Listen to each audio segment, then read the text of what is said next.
बाणभट्ट हर्ष का राजकवि था। बाणभट्ट जो था हर्ष का राजकवि था। भारत में प्रथम स्वर्ण मुद्राएं जो चलाया था हिंद यवन यानी इंडो ग्रीक राजाओं ने चलाई थी।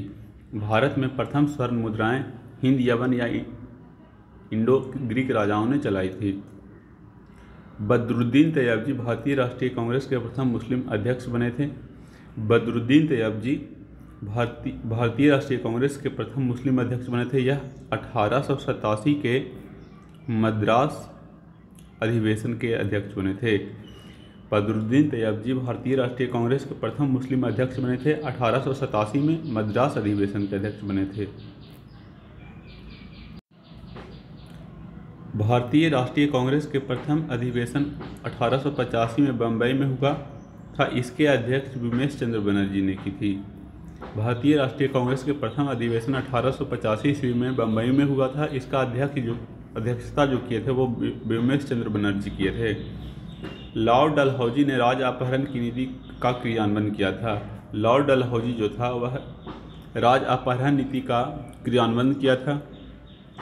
दादा भाई नौरोजी ने आर्थिक अक्षय का सिद्धांत का प्रतिपादन किया है। दादा भाई नौरोजी ने आर्थिक अक्षय सिद्धांत का प्रतिपादन किया है। गांधी इरविन समझौता 5 मार्च 1931 को हुआ। गांधी इरविन समझौता जो हुआ था, गांधी जी और इरविन के बीच जो समझौता हुआ था वह 5 मार्च 1931 को हुआ था।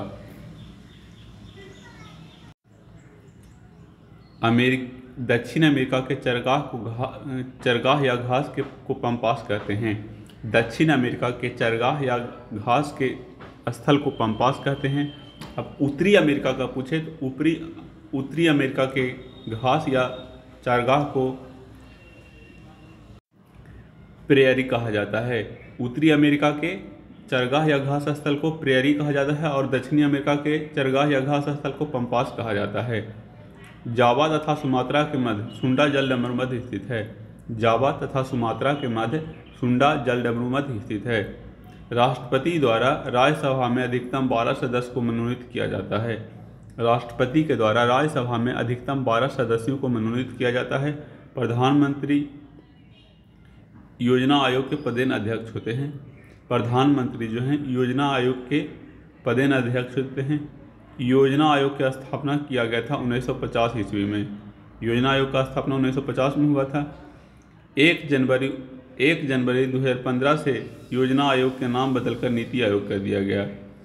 1 जनवरी 2015 से योजना आयोग का नाम बदलकर क्या कर दिया गया? नीति आयोग कर दिया गया। एडम स्मिथ को अर्थशास्त्र का जनक माना जाता है। विश्व बैंक का मुख्यालय वाशिंगटन डीसी में है। एडम स्मिथ को अर्थशास्त्र का जनक माना जाता है। अब विश्व बैंक का मुख्यालय वाशिंगटन डीसी में है। और ये विश्व बैंक का जो स्थापना हुआ था 4 जुलाई 1944 को ब्रेटन वुड्स सम्मेलन के तहत किया गया था। माइटोकॉन्ड्रिया को सूत्रकणिका के नाम से भी जाना जाता है। माइटोकॉन्ड्रिया जो है उसको सूत्रकणिका के नाम से भी जाना जाता है। वट वृक्ष पादपों में आवृत्ति बीजी वर्ग में आते हैं। वट वृक्ष जो है पादप के आवृत्ति बीजी वर्ग में आते हैं। आप लोग ध्यान रखिए, आवृत्ति बीजी का मतलब जो होता है, आवृत्ति बीजी का मतलब होता है कि जिसका जो है बीज फल के अंदर होता है उसे आवृत्ति बीजी कहा जाता है। आवृत्ति बीजी किसे कहा जाता है? जिसका बीज जो होता है फल के अंदर होता है उसे आवृत्ति बीजी कहा जाता है, यानी एंजियोस्पर्म। इसका इंग्लिश नाम है एंजियोस्पर्म। और एक होता है अनावृत्ति बीजी। एक अनावृत्ति बीजी होता है, उसका जो बीज होता है वह बाहर होता है। ऐसे पेड़ से भरा वन जो पतझड़ में फूलते हैं और लाल फूल बिखेरते हैं उसे flame of the forest, one की ज्वाला कहा जाता है। ऐसे पेड़ से भरा वन जो पतझड़ में फूलते हैं और लाल फूल बिखेरते हैं उसे flame of the forest, one की ज्वाला कहते हैं। शैवाल एवं कवक।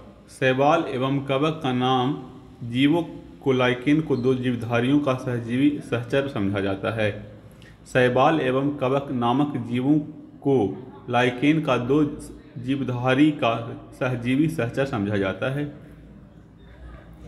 लाइकेन जो है शैवाल और कवक से मिलकर बना होता है।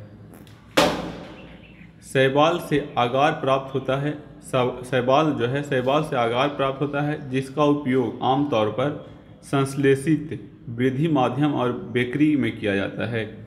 शैवाल से आगार प्राप्त होता है, जिसका उपयोग आमतौर पर संश्लेषित वृद्धि माध्यम और बेकरी में किया जाता है। लौंग जो है पुष्पकली से प्राप्त किया जाता है। लौंग कहाँ से प्राप्त होता है? तो पुष्पकली से लौंग प्राप्त होता है। न्यूक्लिक अम्ल सभी जीवधारियों में पाए जाने वाले यौगिक है। न्यूक्लिक अम्ल जो है सभी जीवधारियों में पाए जाने वाला यौगिक है, जिसमें भरपूर मात्रा में फास्फोरस पाया जाता है। न्यूक्लिक अम्ल जो है सभी जीवधारियों में पाया जाता है, जिसमें भरपूर मात्रा में क्या होता है? फास्फोरस होता है। भारत में केंद्रीय धान अनुसंधान संस्थान कहाँ है? कटक। कटक उड़ीसा में है। भारत में केंद्रीय धान अनुसंधान केंद्र कटक में स्थित है। जो कटक कहाँ है? तो उड़ीसा में है। कवक से पेंसिलिन बनाया जाता है। कवक से क्या बनाया जाता है? तो पेंसिलिन बनाया जाता है। पेंसिलिन किससे बनाया जाता है? तो कवक से बनाया जाता है। कवक में संचित भोजन ग्लाइकोजन के रूप में रहता है। कवक में जो संचित भोजन रहता है वो ग्लाइकोजन के रूप में रहता है। ग्लाइकोजन के रूप में कवक में संचित भोजन ग्लाइकोजन के रूप में रहता है।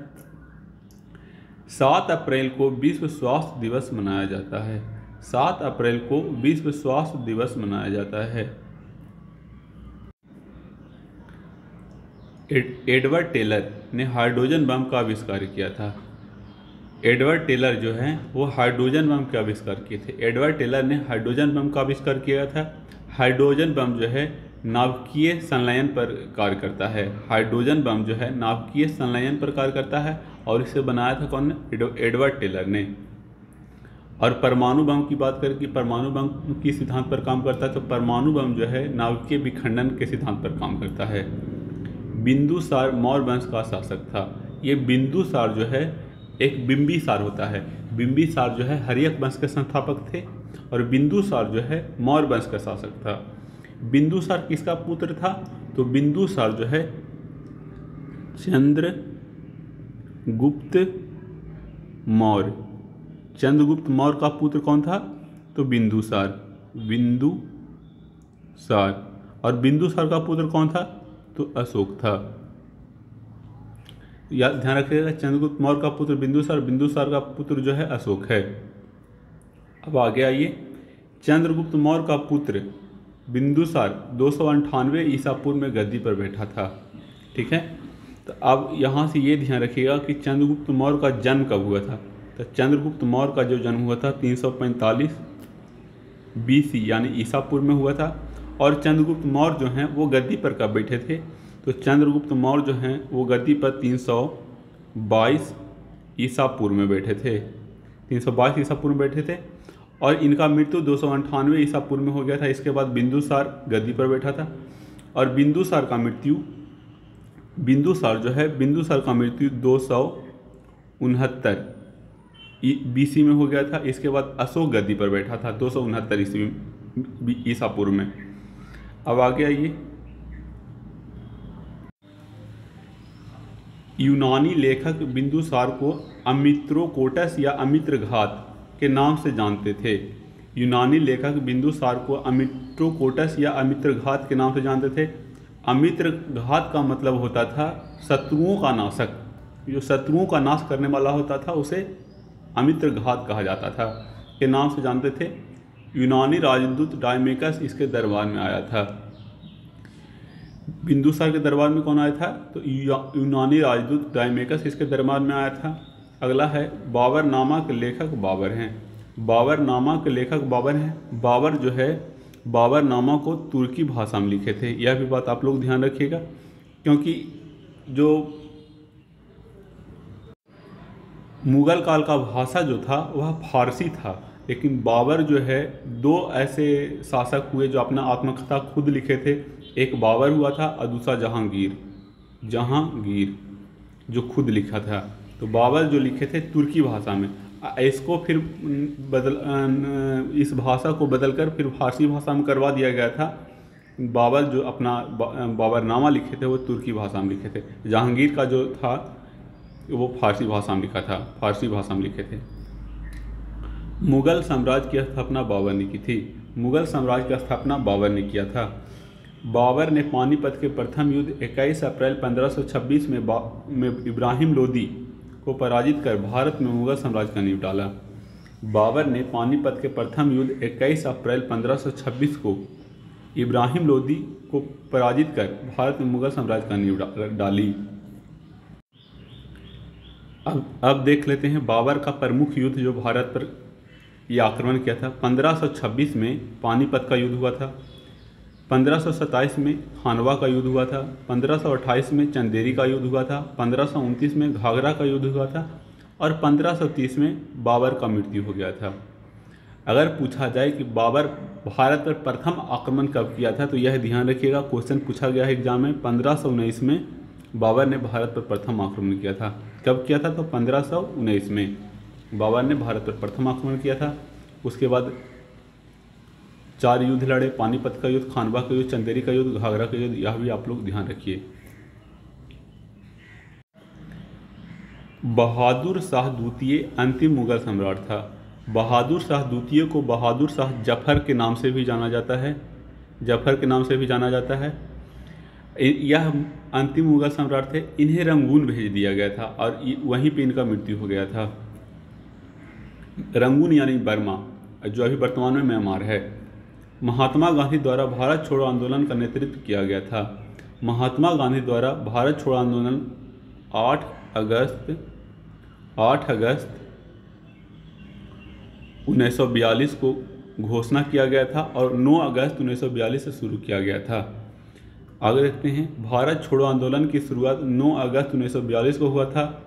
गांधी जी ने बम्बई के ग्वालियर टैंक मैदान से लोगों को करो या मरो का नारा दिया था। महात्मा गांधी द्वारा भारत छोड़ो आंदोलन का नेतृत्व कब किया गया था? तो 9 अगस्त 1942 को गांधी जी ने बम्बई के ग्वालियर टैंक मैदान से लोगों को करो या मरो का नारा दिया था। तो पूछा जाएगा कि गांधी जी ने करो या मरो का नारा कब दिया था? तो भारत छोड़ो आंदोलन के समय 1942 में।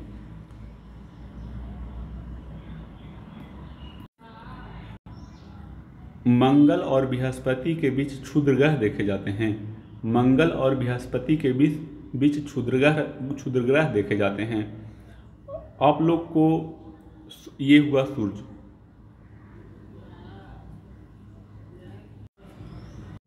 सूर्य से बढ़ते हुए क्रम में बता देते हैं कि कौन ग्रह कहाँ पे है।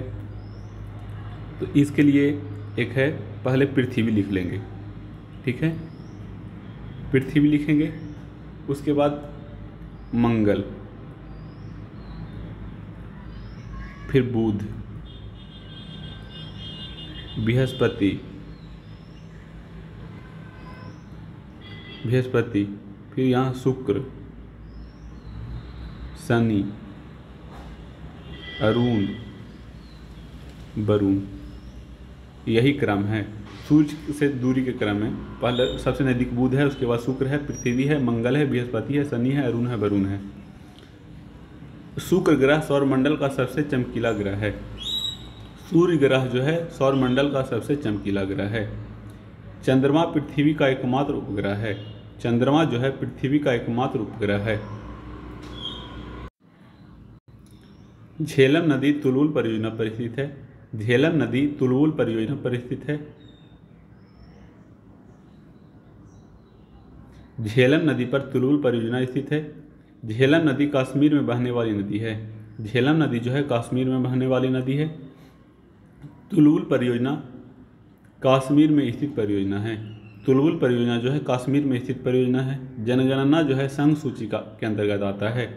जनगणना जो है संघ सूची के अंतर्गत आता है।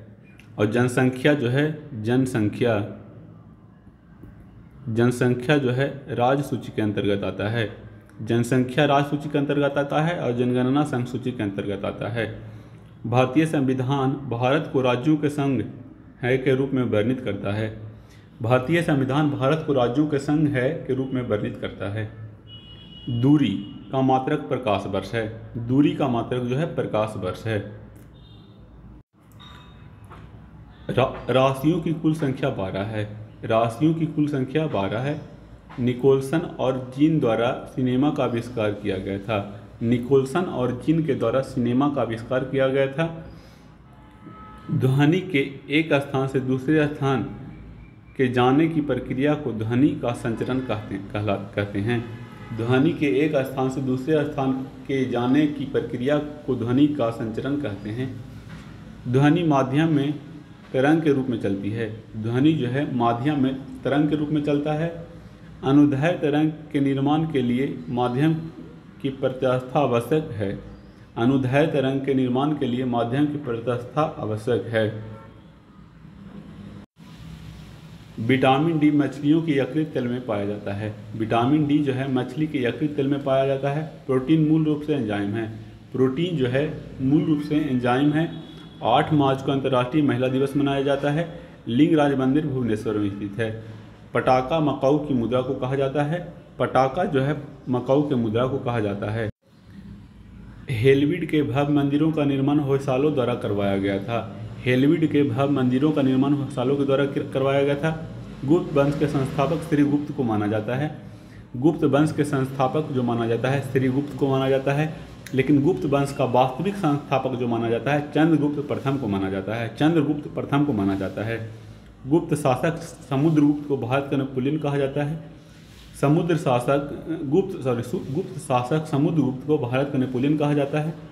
मुगल बादशाह अकबर के दरबार में टोडरमल राजस्व मंत्री था। मुगल बादशाह अकबर के दरबार में टोडरमल जो था राजस्व मंत्री था।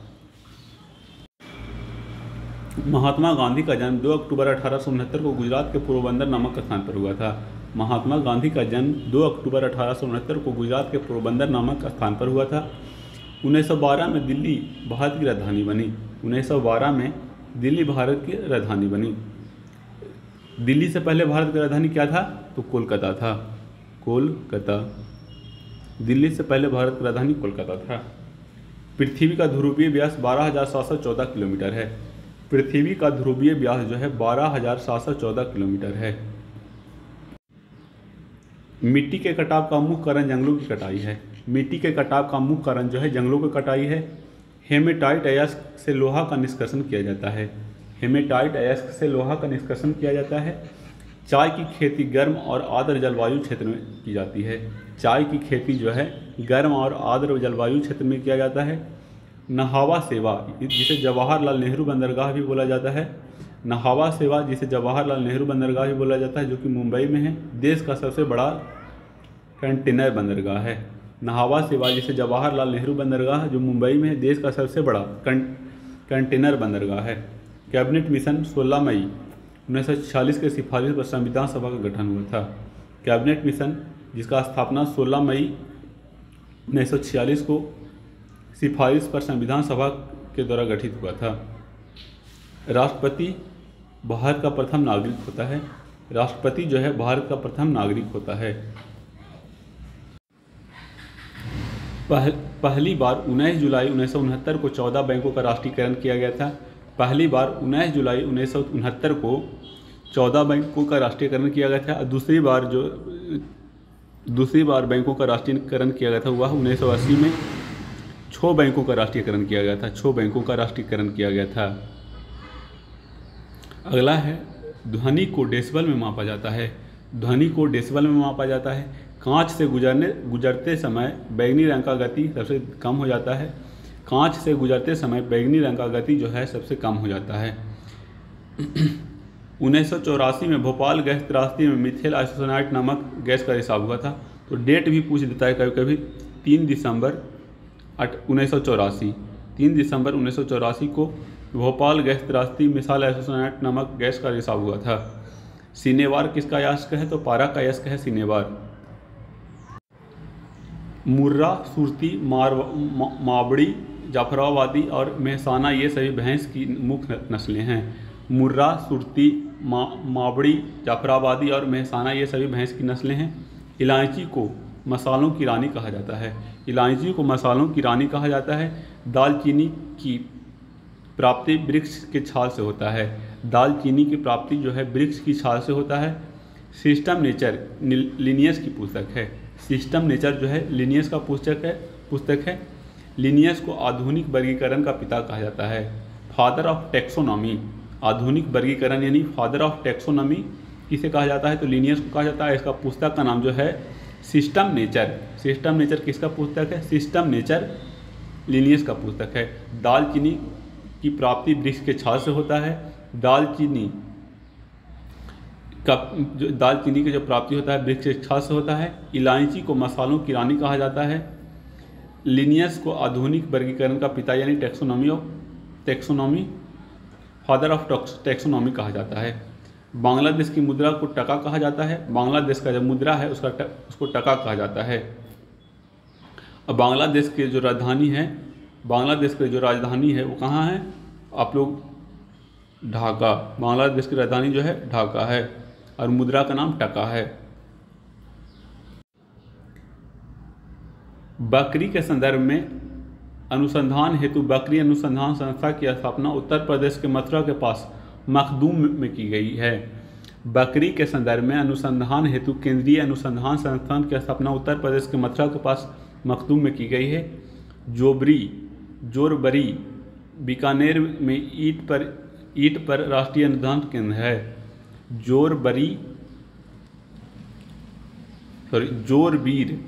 जोरबीर बीकानेर में ईंट पर राष्ट्रीय अनुसंधान केंद्र है। भूमि के अध्ययन को पेडोलॉजी कहा जाता है। भूमि के अध्ययन को क्या कहा जाता है? तो पेडोलॉजी कहा जाता है भूमि के अध्ययन को। विशाख दत्त रचित पुस्तक का नाम मुद्रा राक्षस है। विशाख दत्त के द्वारा रचित पुस्तक का नाम मुद्रा राक्षस है। और एक बात और ध्यान रखिएगा, देवी चंद्र गुप्तम भी जो है यह विशाख दत्त का पुस्तक का नाम है। विशाख दत्त का पुस्तक कौन कौन सा है? तो एक मुद्रा राक्षस है, एक देवी चंद्र गुप्तम है। विशाख दत्त का पुस्तक है। अगला है इब्राहिम लोदी वंश का अंतिम शासक था। इब्राहिम लोदी जो था लोदी वंश का अंतिम शासक था। और लोदी वंश के संस्थापक कौन थे यह बताइए? तो लोदी वंश के जो संस्थापक थे वह बहलोल लोदी थे। और लोदी वंश के अंतिम शासक इब्राहिम लोदी था, जिसे बाबर ने 12 अप्रैल 1526 को पानीपत के प्रथम युद्ध में हराया था। बाबर को भारत पर आक्रमण करने का निमंत्रण पंजाब के शासक दौलत खां लोदी एवं इब्राहिम लोदी का चाचा आलम खां ने दिया था। बाबर को भारत पर आक्रमण करने का निमंत्रण कौन दिया था? तो पंजाब के शासक दौलत खां लोदी एवं इब्राहिम लोदी के चाचा आलम खां ने दिया था। सॉरी, वहाँ पे थोड़ा सा हम 12 अप्रैल बता दिए थे, 21 अप्रैल। इब्राहिम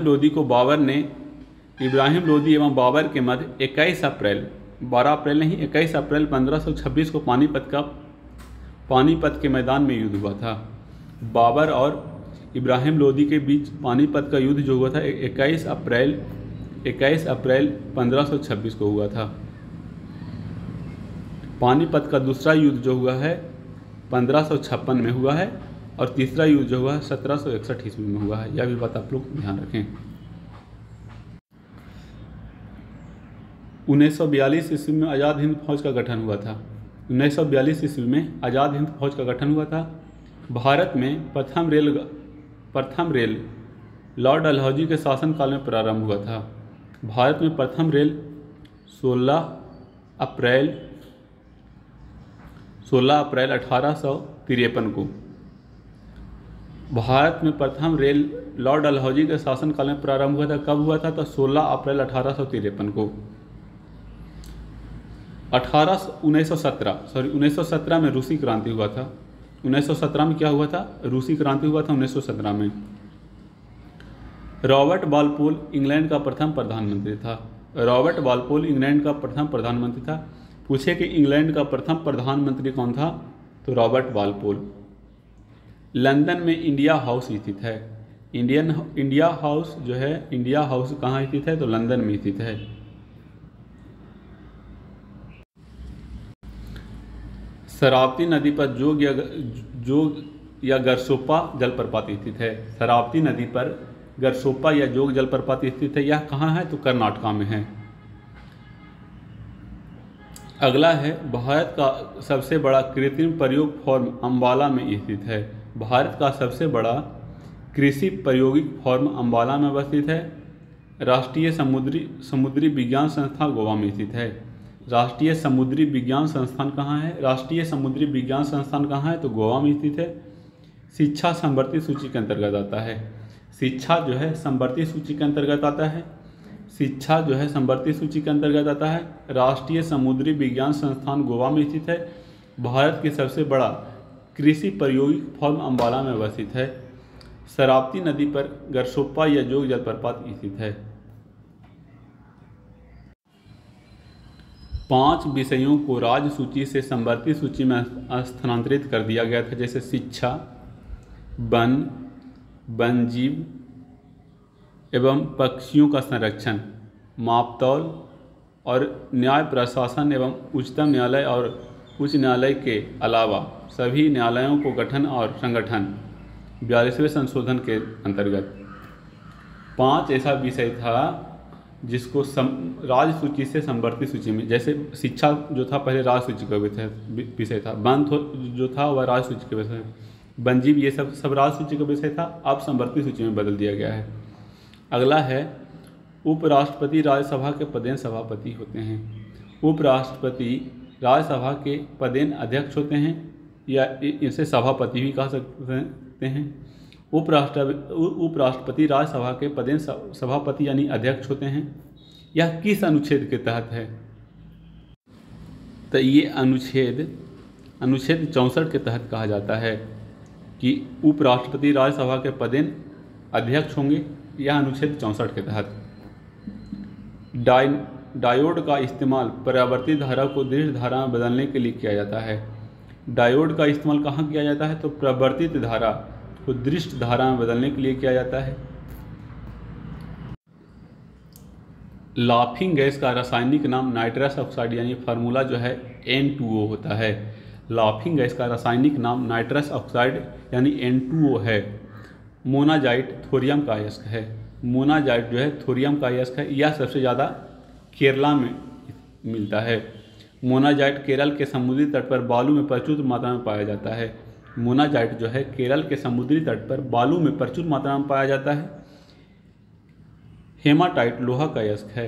हेमाटाइट जो है लोहा का अयस्क है और मैग्नेटाइट भी लोहा का अयस्क है। हेमाटाइट, मैग्नेटाइट, सीडेराइट ये सब लोहा का अयस्क है। जब लोहे में जंग लगता है तो लोहे का वजन बढ़ जाता है। यह वेरी वेरी इंपॉर्टेंट क्वेश्चन है। जब लोहे में जंग लगता है तो क्या होता है? लोहे का वजन बढ़ जाता है। तांबे को उत्कृष्ट धातु कहा जाता है। तांबे को उत्कृष्ट धातु कहा जाता है। 15 जनवरी को प्रतिवर्ष भारत में थल सेना दिवस मनाया जाता है। गंग वंश के शासकों ने पुरी स्थित जगन्नाथ मंदिर को बनवाया था। गंग वंश के शासकों ने पुरी में स्थित जगन्नाथ मंदिरों को बनवाया था। महाभारत का प्राचीनतम नाम जय संहिता है। महाभारत का प्राचीनतम नाम क्या था? जय संहिता। सबसे प्राचीन वेद जो है ऋग्वेद है। सबसे प्राचीन वेद ऋग्वेद है और सबसे नया वेद जो है जो अथर्ववेद है। सबसे नया वेद अथर्ववेद है और सबसे प्राचीन वेद जो है ऋग्वेद है।